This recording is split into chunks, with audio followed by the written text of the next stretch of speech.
So we're going to get started on CAS-USA.com, and we're going to find CL3000. That's the scale that we're doing firmware update for.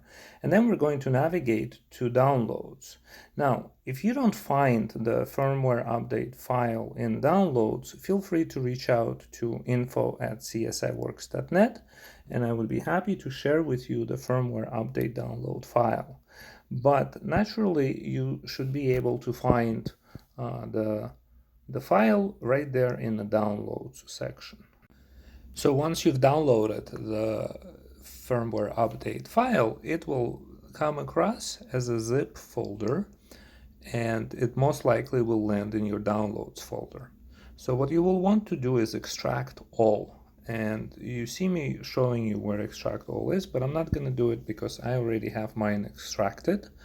And what I'm going to do is go into that folder that I've extracted, and we're looking for the CL3000 folder. But I don't actually need to get inside like that, not at all. So let me go back now. And what I want to do is just copy this folder here.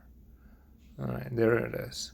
And I already have my thumb drive plugged in, as you can see, and I'm going to paste that folder into the thumb drive like that.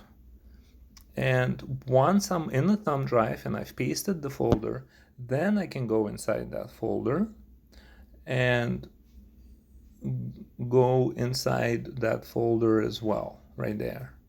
Yep. And now we're looking for that application. It's that file here. It's the only one that says application, and you can go ahead and run this. Now, you might run into a situation where Microsoft tells you not to open this file. Go ahead and ignore that message. This message has to do with the fact that CAS, as a software manufacturer, did not pay Microsoft fees, and that's why Microsoft is trying to prevent you from opening that file. Don't worry about it. Go ahead and open the file. And here you need to worry about a couple of things. We want to make sure that we set the type of the scale that we have. And in my case, it's a pole scale. So I have a scale with pole. So it's important that I put that in there. And then we want to check everything, right? Memory, clear, label, so everything will get updated. Unfortunately, it does mean that your scale will get wiped from all the settings, but this will also ensure that you're getting the latest firmware update, and it is recommended that you do it this way.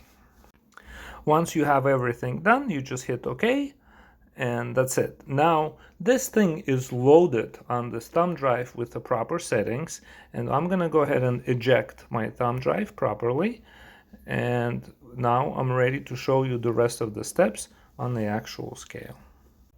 So here's my scale, and the first thing I want to do is flip the scale over so that we can see the back of it, the bottom of it rather, where we can plug in the thumb drive. All right, so there's the scale flipped over, and you can see that there is one USB port right there that's available. So it's very difficult to mess up here because there's just one USB port that's available. And you will notice that the USB drive needs to basically clear on these things so that when I flip the scale back over, it doesn't crash or break or do some damage. So I'm gonna basically unscrew this things here so that to give it more clearance.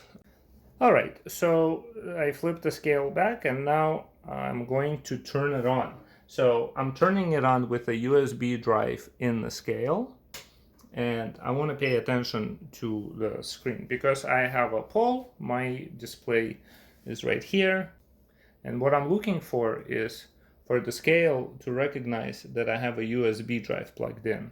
So I'm going to let it load.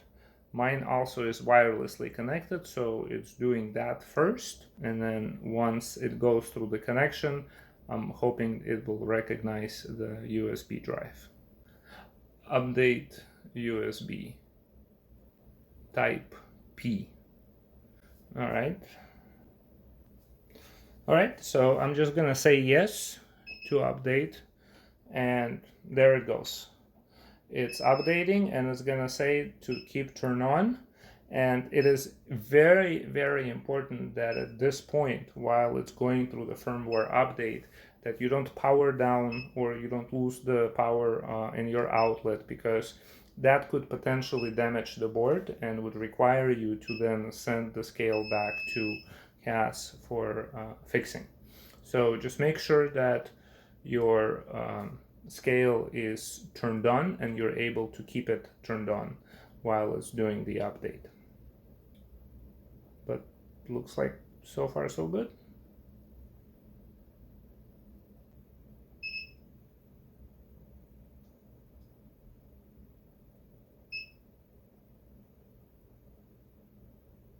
And you can see now it shows a different version of firmware.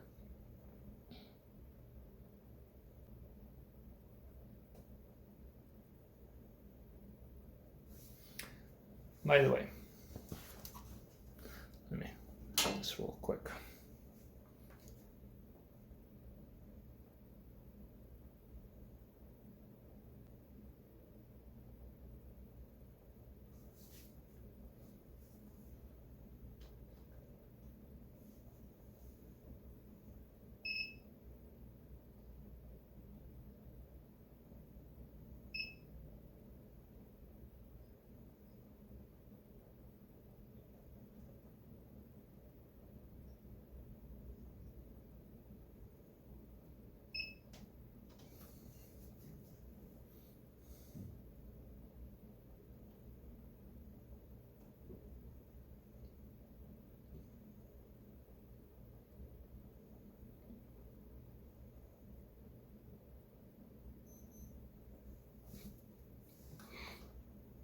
And then,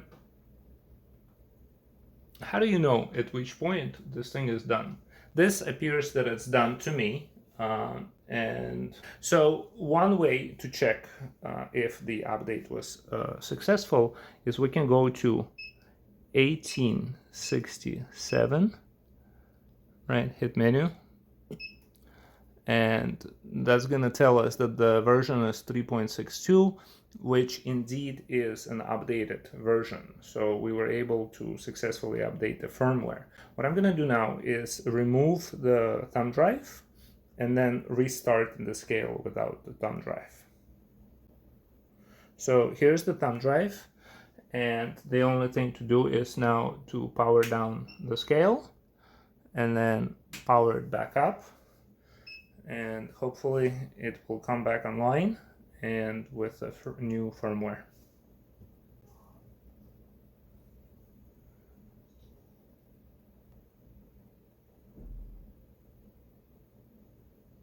It certainly does look like it's back online. I think it's skipped because we wiped all the settings and everything, so my wireless setup is also thrown off. And unfortunately, firmware update is a bit destructive in the sense that whatever settings you had, they did get wiped, especially because I did memory clear.